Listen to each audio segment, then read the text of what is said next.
Jesus.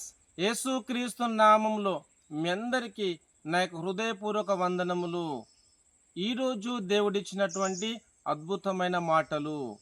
కీర్తనలు 34వ కీర్తన 17వ చరణం.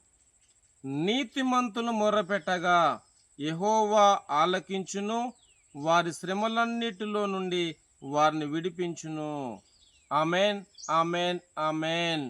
క్రీస్తునందు ప్రేమైన సహోదరి సహోదరులకు ఈరోజు దేవుడిచ్చిన అద్భుతమైన మాటలను బట్టి మనము దేవుని స్తుతించాలి.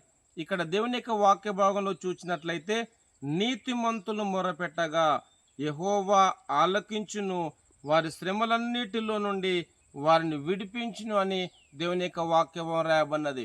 క్రీస్తునందు ప్రేమైన సహోదరి సహోదరులారా, మీరే పరిస్థితుల్లో ఉన్నను దేవుని సన్నిధికి వెళ్ళండి, దేవుని స్తుతించండి, ప్రార్థించండి. మీరు ప్రార్థించడం ద్వారా ఆయన మిమ్ములను శ్రమలో నుంచి విడిపిస్తాను, తప్పిస్తాను, ప్రార్థిస్తూ ముందుకు సాగండి అని ప్రభు మనందరితో మాట్లాడుతుండగా ప్రార్థన చేద్దాం. ప్రార్థన. ప్రేమగల దేవా, మీకు వందనాలు తండ్రి. మీరు ఇచ్చిన అద్భుతమైన నీ మాటలను బట్టి మిమ్మల్ని స్తుతిస్తున్నాను తండ్రి, మీకు వందనాలు. నీతిమంతులను మొర్రపెట్టగా యెహోవా ఆలకించును, వారి శ్రమలన్నింటిలోని వారిని దేవా తప్పిస్తానన్నావు, విడిపిస్తానన్నావు తండ్రి, మీకు వందనాలు. ఎంతమంది అయితే ప్రార్థిస్తూ ముందుకు సాగుతున్నారో వారి కుటుంబాన్ని కాపాడండి, భద్రపరచుమని, నీ క్షేమము దయచేయమని మనం స్తుతిస్తూ యేసుక్రీస్తు నామములో ప్రార్థిస్తున్నాను తండ్రి. Amen, amen, amen. Thank you.